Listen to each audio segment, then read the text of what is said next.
नमस्कार, आर्यन अभियान में आपका स्वागत है। मैं हूं सैयद हुसैन। आर्यन अभियान में फिलहाल चर्चा चल रही है बिहार में पीने के पानी की समस्या पर। कहीं सप्लाई वाटर बंद पड़ा है तो कहीं गंदा पानी पीने को लोग हैं मजबूर।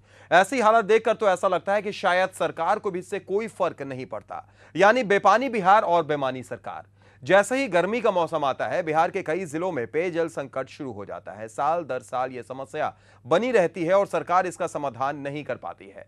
फिर क्या पटना और क्या गया? इससे पहले हमने अभियान में पटना और गया जैसे अंतर्राष्ट्रीय महत्व के शहरों में भी कैसे पानी के लिए हाय तौबा मची है, इसका नजारा दिखाया था। और आज हम आपके सामने बिहार के कई जगहों की तस्वीर दिखाएंगे जहां पानी के लिए मचा है हाहाकार। तो चलिए पानी के मुद्दे पर शुरू करते हैं आज का आर्यन अभियान।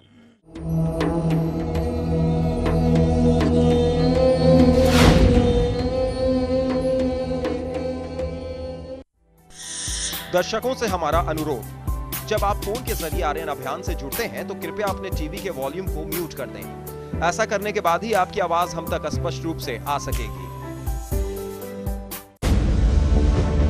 इंटरनेट पर आर्यन अभियान देखने के लिए लॉग इन करें www.rntv.co.in। सबसे पहले आज हम बात करेंगे कटिहार में पानी के लिए मचे हाहाकार की। बेपानी पानी बिहार में आज हम कटिहार के मनिहारी की तस्वीर दिखा रहे हैं। बाढ़ और सुखाड़ से त्रस्त मनिहारी में पीने के पानी की समस्या इतनी विकराल है कि इस गांव में कोई लड़की को ब्याहना भी नहीं चाहता। हर साल यहां मार्च अप्रैल से पानी की समस्या शुरू हो जाती है। देखते हैं अभी क्या है मनिहारी का हाल।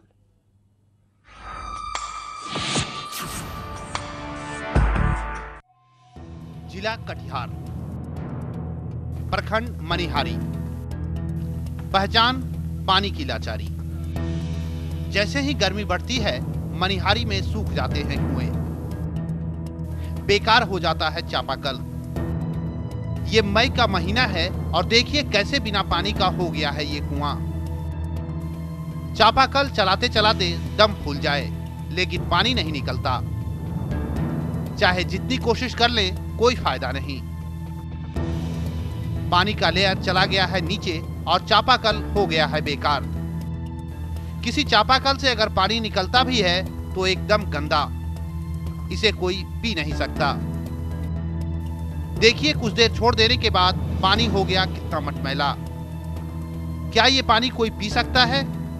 ये तो गंगा माई हैं कि यहाँ के लोगों का जीवन चल रहा है। कुआं का पानी करीब 4 महीना से सूख गया है और हम लोग सारा काम गंगा माँ की कृपा से, गंगा माँ में जो पानी उससे कर रहे हैं। अगर गंगा माँ नहीं होती तो पता नहीं हम लोग का क्या हाल होता। समस्या है, यहाँ कुआं में पानी नहीं है, सारा कुआं सूखा हुआ है। सारे लोग पानी के लिए व्याकुल होते हैं। पीने का पानी नहीं मिलता है।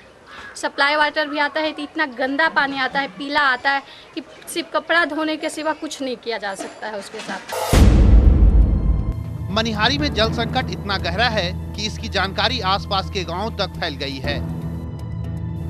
आलम यह है कि अब कोई इस गांव में अपनी बेटी का ब्याह नहीं करना चाहता। यहाँ के लोगों की पहली प्राथमिकता पानी है। पानी नहीं होने का मतलब पूरा परिवार परेशान। कि यहाँ तो पानी का अभाव में कोई अपना बेटी देना ही नहीं चाहते हैं। अगर किसी का बेटी भी आएगी तो उसको सुख साधन बगैर पानी का, तो भैया देख लीजिए, खाना है, पीना है, स्नान करना है, जल चढ़ाना है, पूजा करना है, यानी यहाँ तक कि सारा काम बगैर पानी का हो ही नहीं सकता है। मनिहारी में PHED विभाग की एक पानी टंकी तो है, लेकिन बिजली की मार से इसका कोई फायदा नहीं मिलता। वोल्टेज की समस्या के कारण कई बार मोटर जल गया। यहाँ अक्सर वोल्टेज कम रहता है, जिसकी वजह से पंप नहीं चलता। वाटर पंप में वहाँ वोल्टेज का प्रॉब्लम है, हमेशा ही वोल्टेज कम रहता है, जबकि 440 वोल्ट रहना चाहिए और मुश्किल से 280 वोल्ट रहता है। ऐसी स्थिति में पंप अगर चलाया जाए तो पंप जल जाता है। बीच में जल भी गया था, मैकेनिकल वाला जैसा बता रहे थे, उनके तो स्कूटी में अलग है, लेकिन वहाँ प्रॉब्लम उसी का है, उसके चलते ही पंप नहीं चलता है। वोल्टेज रहता है तो पंप चलता है। बिहार के अधिकतर जगहों पर पीने का साफ पानी नसीब नहीं। कहीं पानी नहीं मिलता तो कहीं के पानी में हानिकारक रसायन हैं। मनिहारी के लोग भी शुद्ध पानी के लिए तरस रहे हैं। कटिहार से आर्यन न्यूज के लिए करण कुमार की रिपोर्ट। तो देखा आपने ये तस्वीर कटिहार की थी, जो एक बानगी भर्ती। इससे पहले भी हमने आपको इसी आर्यन अभियान में कई जगहों की तस्वीर दिखाई है, पटना भी उसमें से एक है, और आज भी इसके अलावा भी कई जगह और की भी तस्वीर दिखाएंगे। तो चलिए अब इस चर्चा की शुरुआत करते हैं। आप भी हमारे साथ जुड़ सकते हैं, आप भी अपनी राय दे सकते हैं। बस आपको फोन उठाना है, नंबर घुमाना है, नंबर आपके स्क्रीन पर फ्लैश कर रहे हैं। कुछ खास मेहमान स्टूडियो में हमारे साथ मौजूद हैं, उनसे भी आपका तारुफ करा देते हैं। आप हमारे साथ विनोद शर्मा जी हैं, जो प्रवक्ता बिहार कांग्रेस के। बहुत बहुत स्वागत विनोद जी आपका। और आप हमारे साथ रामकिशोर सिंह हैं, जो भाजपा प्रवक्ता। बहुत बहुत स्वागत आपका भी रामकिशोर जी। और कुछ ही देर में हमारे साथ आरएन टीवी के संपादक अभिरंजन कुमार भी इस चर्चा में जुड़ जाएंगे। रामकिशोर जी, पहला सवाल आपसे ही करेंगे। सत्ता पक्ष के आप नेता हैं, और निश्चित तौर पर अगर ये तस्वीर हम देखें, गर्मी आती है और ऐसा लगता है कि पानी की समस्या लगातार विकराल रूप अख्तियार कर लेती है। और ये एक बार की बात नहीं, हर साल की बात है। फिर चाहे पटना की बात करें, गया की बात करें, मधेपुरा की बात करें, नवादा की बात करें, या जो अभी आपने तस्वीर देखी कटिहार की, आखिर सरकार क्या इसके लिए इतनी गंभीर नहीं दिखाई देती है? क्या वजह है? पानी शुद्ध मिले जी, हर घर में शौचालय हो जाए, यह प्राथमिकता में कई दशकों तक भारत और बिहार में रहा ही नहीं। इसी का यह दुष्परिणाम है कि आज भी हम शुद्ध पानी पीने के लिए तरस रहे हैं। पानी की जांच भी इन दिनों शुरू हुई है कि इसमें खराब रसायन हैं, अन्यथा भगवान भरोसे हम लोग भी कुआं का पानी पीते थे।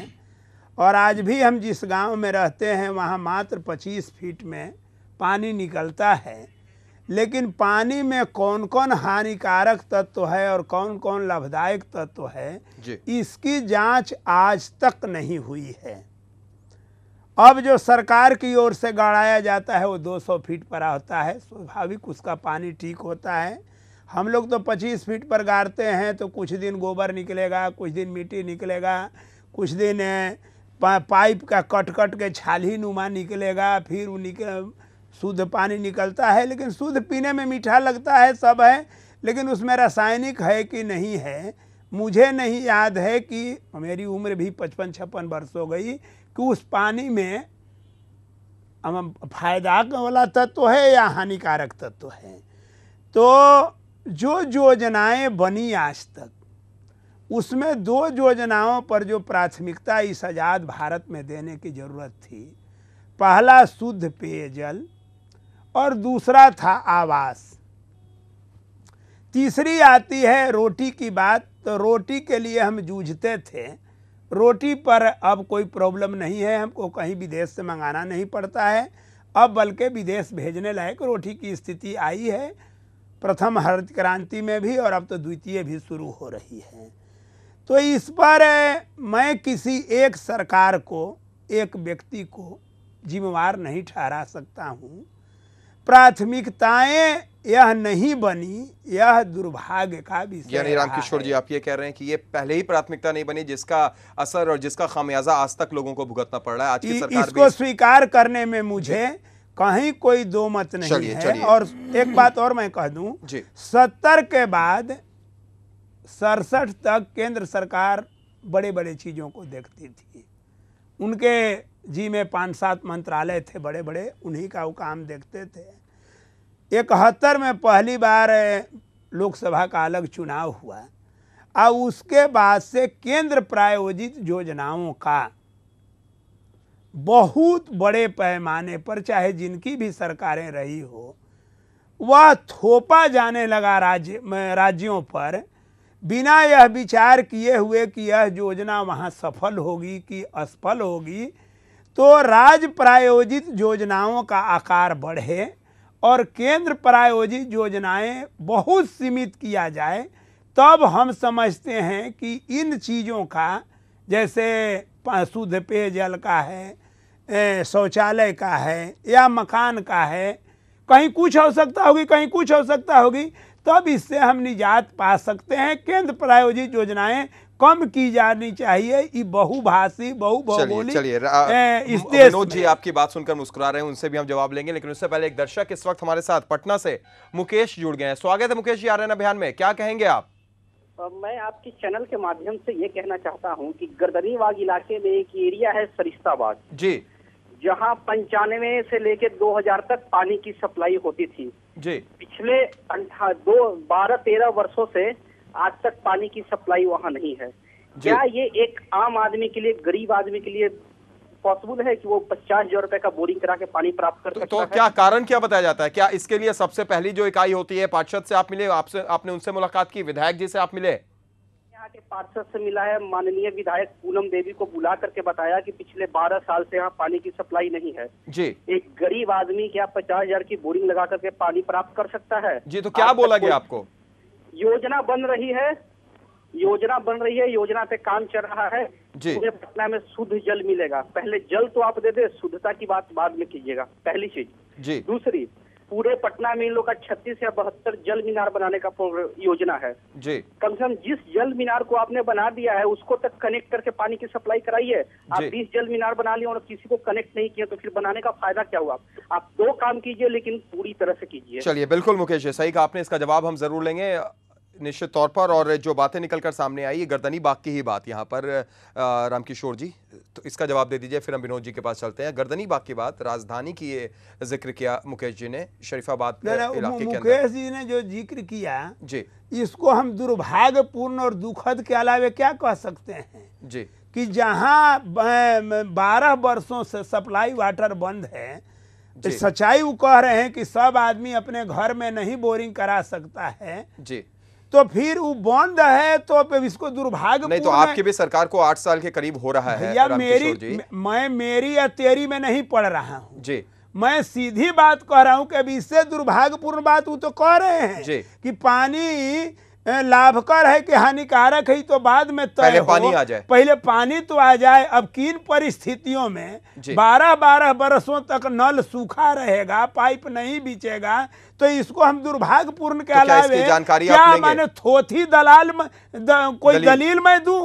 मैं मेरे जैसे प्रोफेसर रामकिशोर सिंह से यह आशा नहीं की जा सकती ये आशा हम रखें, ये उम्मीद रखें कि इसके बारे में आप जरूर पता कीजिएगा भैया। इसके बारे में मैं पता करूंगा जी। मैं वहाँ जो विधायक हैं उनसे पूछूंगा, उसके पूर्व जो विधायक रहे हैं उनसे पूछूंगा, जो सांसद रहे हैं उनसे पूछूंगा, और जो मंत्री महोदय हैं और जो सचिव बैठते हैं IAS करके हाइट टाई कोट पहन करके कि सब पावर हमरे है, तो उनसे पूछूंगा कि यह क्यों 12 वर्षों से बंद है। चलिए, बिल्कुल रामकिशोर जी, आपकी बात का आपको तनख्वाह मिल रहा है। बिल्कुल, आप साफगोई से आपने बात रखी, बहुत बहुत शुक्रिया आपका। फिलहाल एक और दर्शक इत्तेफाक से मुकेश ही है पटना से, स्वागत है आपका मुकेश जी, आप क्या कह रहे हैं? पहले तो मैं आर्यन आपको बहुत बहुत बधाई देता हूं, कम से कम आप ऐसे ऐसे समस्याओं को लेकर के जी आ रहे हैं। जी शुक्रिया, अपनी बात रखिए मुकेश जी। अब आप और कहने का है, जो अभी एक मुकेश नाम के व्यक्ति का बता रहे थे, सरिस्ताबाद, हम जक्कनपुर से बोल रहे हैं जी, वो हमारे बगल में ही है, एकदम 100% सही बता रहे हैं कि हम बटुकेश्वर दत्त गली में रहते हैं जी। और पानी के लिए तो हम लोग तरसते तरसते किस दशा में जिए हैं जी। एक तरफ सरकार सारी तरफ विकास की बात करती है और कहा जाए तो माने हर चीज पर आए दिन अपना टैक्स बढ़ा रही है, लेकिन जनता को क्या दे रही है वो आपसे ज्यादा कोई समझ नहीं रहा है। और जनता तो माने बेचारी जनता बनी हुई है जी। चलिए, बहुत बहुत शुक्रिया मुकेश जी हमारे साथ जुड़ने के लिए और तमाम बातचीत करने के लिए। एक और दर्शक और उनका भी सीधे तौर पर यही आरोप, यही इल्जाम। विनोद जी, जिस तरीके से रामकिशोर जी ने कुछ बातें कही और केंद्र सरकार के ऊपर में भी एक आरोप लगाया, क्या आप इस बात को कितना मानते हैं और आप क्या वजह मानते हैं? नहीं भाई, केंद्र प्रायोजित योजना जी जो नहीं बढ़ना चाहिए, ये बहुभाषी बहु भौगोलिक क्षेत्र का देश है, राज्य प्रायोजित योजनाएं ज्यादा होनी चाहिए जी। चलिए, इसको सुझाव हम मानते हैं। सुझाव है लेकिन आरोप भी एक जी। और हमें यह बड़ा आश्चर्य होता है प्रोफेसर साहब के मुंह से यह बात सुन के कि केंद्र प्रायोजित योजनाओं बंद होनी चाहिए। निश्चित रूप से अभी आप देखेंगे कि 16 परियोजनाएं केंद्र द्वारा चलाई जा रही है जी, जिसके कारण बिहार ही नहीं संपूर्ण भारत का विकास हुआ, हर एक क्षेत्रों में हुआ है, बहुत तेजी से हुआ है। ठीक है, कुछ राज्य जहां लूटपाट ज़्यादा हो रहे हैं वहां नहीं हुए हैं, तो उसमें एक बिहार भी है, तो निश्चित रूप से दुखद है। अगर लूटपाट आप नहीं रोक पाते हैं, आपकी एजेंसी नोडल एजेंसी राज्य सरकार होती है, उसको बढ़ावा देती है, तो दुर्भाग्यपूर्ण है। लेकिन और राज्यों में तुलना कर लें, चाहे पाइपलाइन की व्यवस्था की हो, चाहे लैट्रिन बिछाने की हो, राजीव गांधी विद्युतीकरण हो, प्रधानमंत्री सड़क योजना हो, नेहरू स्वास्थ्य मिशन हो, ग्रामीण स्वास्थ्य मिशन हो, ये सब बहुत सारी योजनाएं 16 चल रही, जिसके माध्यम से भारत बहुत ज़्यादा विकास किया है। आप ग्राफ मंगा कर देख लें। और बिहार और 2-4 राज्य और हैं जो बहुत पिछड़े हैं इस मामले में। उसमें जैसे मनरेगा में आप देख लें, भारी लूट हुई है, लेकिन सीबीआई जांच के लिए राज्य सरकार नहीं तैयार हो रही है। पीएचईडी का जहां तक सवाल, जिस लाइन पर हम लोग डिस्कशन के लिए बैठे हैं, मैं माननीय प्रोफेसर साहब को बता दूं कि पिछले 3 वर्ष पूर्व 7 करोड़ रुपए भारत सरकार ने दिए थे पानी जांच के लिए इसी बिहार को, और 7 करोड़ रुपए निकल गए, पानी जांच हुआ। इन्वायरोटेक कंपनी है कलकत्ता की, मैं उसको व्यक्तिगत रूप से मैंने उस पर आरोप भी लगाया था, और उसका पैसा रोका गया। भागलपुर मैंने सभी जिलाओं के जांच हुए थे, आर्सेनिक पानी और जितने पानी के गुणवत्ता का जांच हुआ, जिसमें उसके जांच के रिपोर्ट के बाद भागलपुर से, रोहतास से, 3-4 जगह से कुछ वहाँ के स्थानीय प्रोफेसर और यूनिवर्सिटी के लोगों ने कहा कि गलत है इनका जांच। उन्होंने फिर दोबारा जांच करके भेजा, उसका पैसा रोका गया। लेकिन दुर्भाग्य देखिए इस राज्य का कि इन्वायरोटेक कंपनी ने प्रभावित करके माननीय मंत्री 3 बार जो भी पूर्व रहे होंगे, उनसे फिर पैसा अपना वापस लेकर के, टोटल पैसा बिना जांच रिपोर्ट, केवल पानी मंगा करके, जांच रिपोर्ट यहीं पटना में बैठ करके छज्जू बाग में ऑफिस है पीएचईडी का, उसमें दे दिया। अफसरों ने खाया, इंजीनियरों ने खाया, और ऊपर के लोग, बड़े लोग ने पैसा खाया। 7 करोड़ का बंदर बाट हो गया, और पानी जांच गुणवत्ता का भाव सही नहीं आ रहा। नहीं तो आपको क्या लगता है ये जो तस्वीरें हम देख रहे हैं, क्या इसका उपचार है? जैसा एक सुझाव दिया प्लानिंग नहीं, राज्य उस सुझाव से आप पूरी तरीके से इत्तेफाक नहीं रख रहे हैं? सरकार के पास कोई प्लानिंग नहीं है। किस सरकार के पास? अभी जो वर्तमान सरकार है, 8 साल जिस सरकार को आप इंडिया 2 की बात कर रहे हैं, ये बात करते हैं कि हमने सुशासन और विकास दिया। हमें प्रोफेसर साहब बताने का आपके माध्यम से कष्ट करे कि कै फीट लाइन बिछा है पाइप पटना में करीब अभी प्राइवेट जितनी कॉलोनियां हैं सब मोटर पर चल रही हैं जी, सब घर में मोटर लगे हैं। जितनी प्राइवेट कॉलोनियां, आज पटना आधा से अधिक प्राइवेट कॉलोनियों से बच गया है। आधा क्या, माने 60% प्राइवेट कॉलोनियां हैं जहां पाइपलाइन नहीं बिछी है, और जो भी पाइपलाइन सरकारी आवासों में बिछे हैं और पुराने महलों में बिछे हैं, कांग्रेस शासन काल के हैं, उसमें भी वो लाइनें सड़ गई हैं। पाइपलाइनें में कोई जर्जर हो चुके हैं, उसमें पानी छीट रहे हैं, निकल रहे हैं, गंदा पानी जा रहा है। कोई प्लानिंग नहीं सरकार की है, और क्यों नहीं है ये भी जानने वाली बात है। इसलिए मैं बताना चाहता हूं कि माननीय मंत्री जो है चंद्रमोहन राय जी बहुत अच्छे आदमी थे पहले, अभी भी होंगे जी। स्वास्थ्य मंत्रालय में उन्होंने बहुत अच्छा काम किया, 2 वर्षों तक बहुत अच्छा, बहुत नाम कमाया, लेकिन तत्काल उनको हटा दिया गया इसलिए कि अच्छा काम कर रहे थे। फिर कैसे कैसे उनको प्रेशर बना के फिर साल भर के बाद मंत्री बनाया गया, 2 साल के बाद उनको। तो उनको लगा कि अच्छा काम करने से हमको हटा दिया जाता है तो आराम कर रहे हैं। सच्चाई यही उस विभाग की, पैसे की कमी नहीं है। करीब 2300 करोड़ रुपए उस पर आवंटित है। चलिए, समझे नहीं, सुन लीजिए जी। और पिछला साल भी आर्सेनिक जांच के लिए भारत सरकार ने बहुत पैसे दिए हैं। करीब 1 दर्जन कंपनियों को काम बांटे गए हैं बिहार में, और 1 दर्जन में 8 कंपनियां पैसा लेके भाग गई हैं। 10-10 करोड़ एडवांस दिया गया, काम शुरू नहीं हुआ, 10-10 करोड़ रुपया बड़ी बड़ी कंपनियों को दिया गया। किसने दिया और उस पर जांच क्यों नहीं हो रहा अभी तक? उसमें मंत्री से लेकर मुख्यमंत्री आवास तक जवाब हम रामकिशोर जी से लेना चाहेंगे, लेकिन उससे पहले एक दर्शक पटना से सनोज हमारे साथ जुड़ गए हैं। स्वागत है सनोज जी आर्यन अभियान में, क्या कहेंगे आप, क्या राय है आपकी? नमस्कार सर, मैं यही कहूँगा जी कि जिस बिहार की जनता मतलब कि एक एक बूंद के पानी के लिए तड़प रहा है सुशासन की सरकार में जी, और सरकार दावा करते है कि बिहार मेरा विकास की ओर अग्रसित है, लोग विकास की जिससे की बढ़ रहा है जी। तो विकास कहाँ है बिहार में? जब एक बूंद के पानी के लिए बिहार की जनता तड़प रही है तो बिहार के जनता को मुफ्त जिसकी नीतीश कुमार जी कम बनाए और पानी की व्यवस्था के लिए काम करें कि बिहार की जनता को पानी कैसे मिलेगा। गया में, पूर्णिया या पटना में भी लोग पानी मतलब सप्लाई वाटर, हम लोग गोरी इलाका में भी पंप है, लेकिन पानी का प्रेशर ही नहीं है। लोग पानी के लिए यहाँ भी लोग तरस रहे हैं, लेकिन सरकार को इसके लिए गंभीर होना पड़ेगा। चलिए, सरकार को गंभीर होना पड़ेगा, और निश्चित तौर पर यह सिर्फ पटना की बात नहीं है सनोज जी, पूरे बिहार की यही स्थिति है। कुछ देर में हम नवादा की तस्वीर भी दिखाएंगे, लेकिन रामकिशोर जी उससे पहले जिस तरीके का बात यहाँ पर कही, जो एक सवाल आपसे कुछ पूछे हैं विनोद जी ने, हम चाहेंगे उसका भी आप जवाब दें। विनोद जी ने कई बातों को कहा है जी। पहले 16 योजनाओं की बात कर रहे हैं। राजीव गांधी विद्युतीकरण योजना का क्या हाल है वह सर्वविदित है। हजारों हजार नहीं, लाखों ट्रांसफार्मर जो बिहार में बड़े बड़े गांव होते हैं वहां दिए गए 25 और 16 के भी एक वो सब जल चुके हैं। अगर यहाँ चलेगा कम से कम ट्रांसफार्मर तो वह चलेगा 63 के भी का, 100 के भी का, 200 के भी का।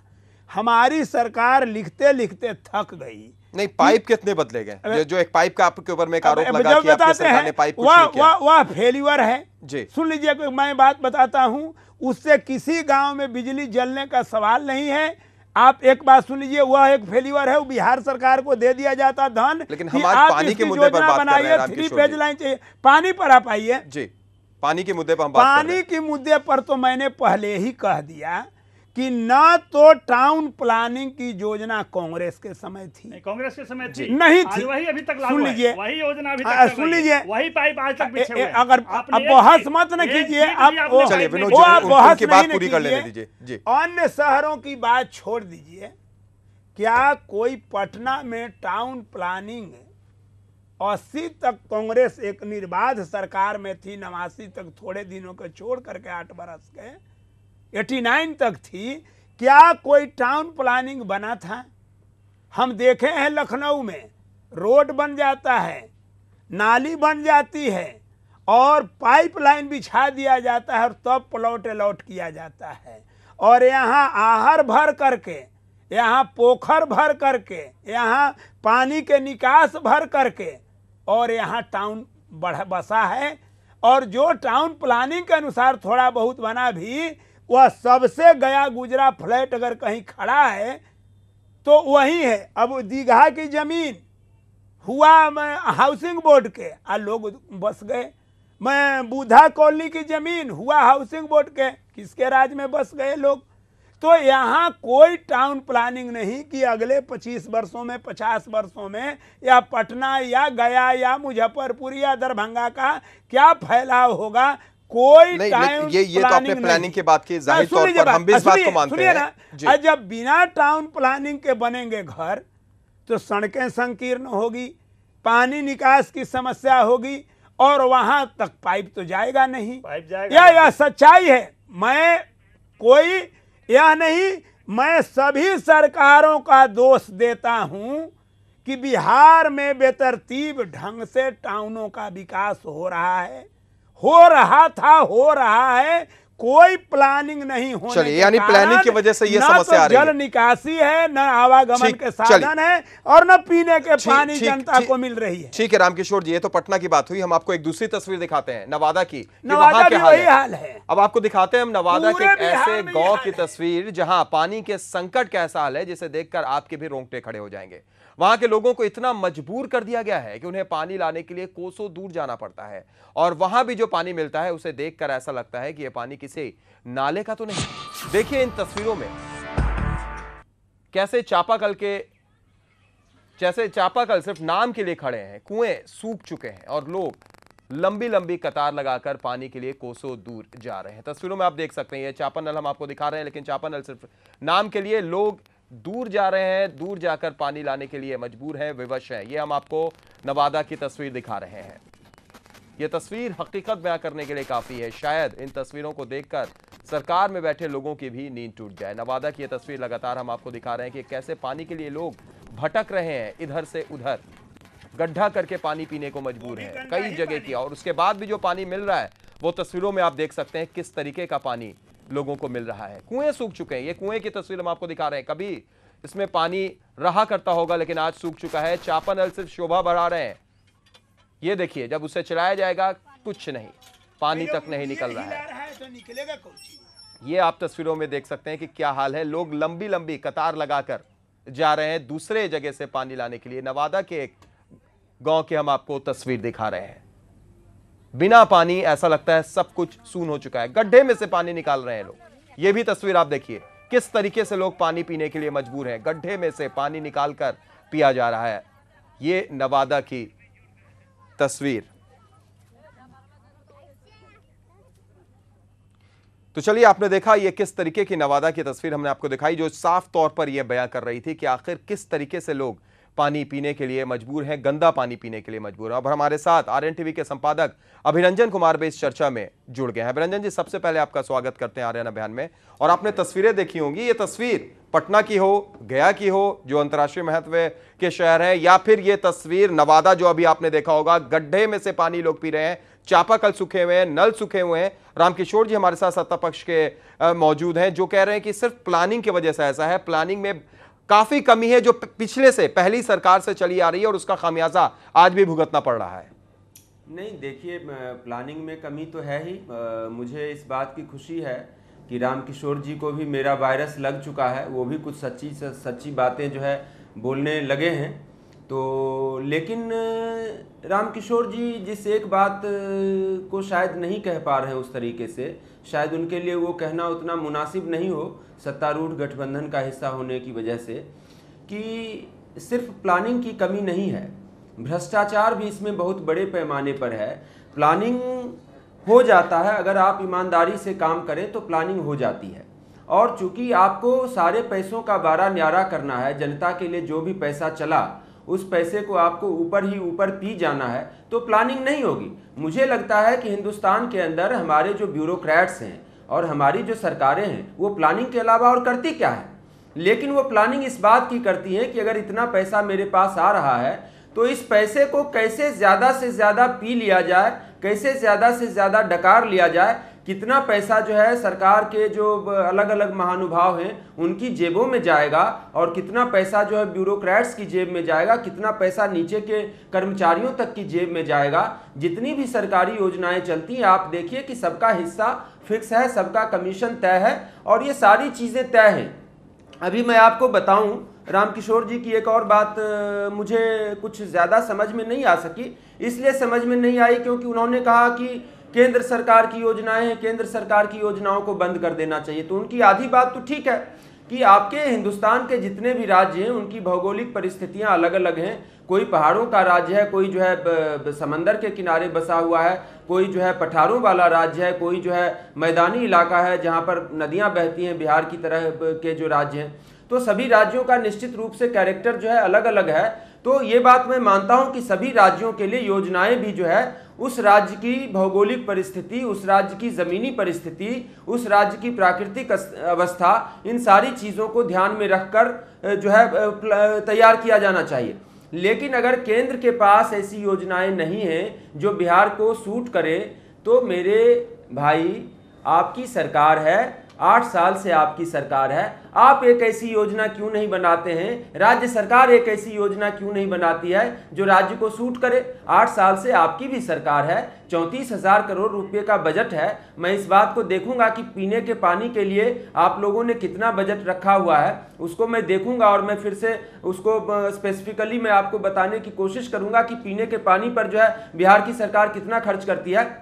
लेकिन आप ये बताइए, 34,000 करोड़ रुपए का आपका बजट है, आपके हाथ में भी तो बहुत सारी सत्ताएं हैं ना, बहुत सारे पावर्स हैं। ये क्या बात हुई कि आप सारी चीजों के लिए केंद्र पर निर्भर रहेंगे? तो फिर आप जो है ये अपना बजट खत्म करिए, अपना जो आपका बजट है उसको डिसॉल्व करिए। आप ये 34,000 करोड़ रुपया भी केंद्र सरकार को फिर आप दे दीजिए कि ये भी 34,000 करोड़ रुपए तुम ही अपने पास रखो और तुम ही मेरे लिए योजनाएं बनाओ।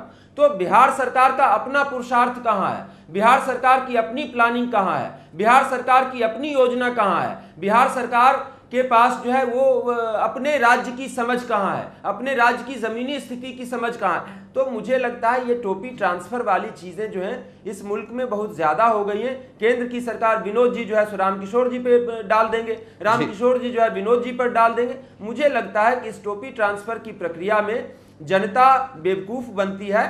जनता के सामने सबसे बड़ा सवाल यही है कि 65 साल हो गए, तुमने बिहार के या हिंदुस्तान के, मैं सिर्फ बिहार की बात क्या करूं मैं, क्योंकि मुझे हिंदुस्तान में भी, समूचे हिंदुस्तान में एक ऐसा गांव मेरी जानकारी में नहीं है जहां पर सरकारी प्रयासों से सारे लोगों को जो है पीने का शुद्ध पानी मिल रहा हो। मेरी जानकारी में पूरे हिंदुस्तान में ऐसा एक भी गांव नहीं है। और मेरी जानकारी में यह भी है कि हिंदुस्तान में एक भी ऐसा गांव नहीं है जहां पर ये जो प्राइवेट कंपनियों के जो बॉटल्ड वाटर हैं, जो प्राइवेट कंपनियों द्वारा बनाया जाने वाला 15 रुपये लीटर वाला पानी है, वो नहीं पहुंचा हो। तो आप ये देखिए कि प्राइवेट कंपनियों का 15 रुपये लीटर वाला पानी जो है हर गांव में पहुंचा दिया गया है, लेकिन सरकार द्वारा एक भी गांव को साफ पानी नहीं दिया गया है। तो ये 65 साल में ये धोखाधड़ी, भ्रष्टाचार, निकम्मेपन की जो है नायाब मिसाल है। मुझे लगता है कि इससे बिहार की सरकार भी बच नहीं सकती है और केंद्र की सरकार भी नहीं बच सकती है। मुझे लगता है कि 5 उंगलियां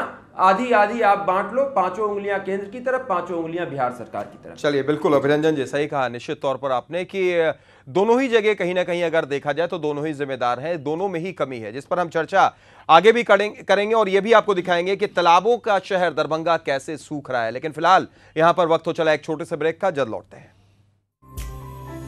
आप इस कार्यक्रम के बारे में अपनी राय, अपने सुझाव, अपनी समस्याएं हमें इस ईमेल आईडी पर भेज सकते हैं, feedback@rntv.co.in। पत्र भेजने का पता है संपादक RNTV, 306 Maharaja Kameshwar complex, Fraser road, Patna 8,01,000।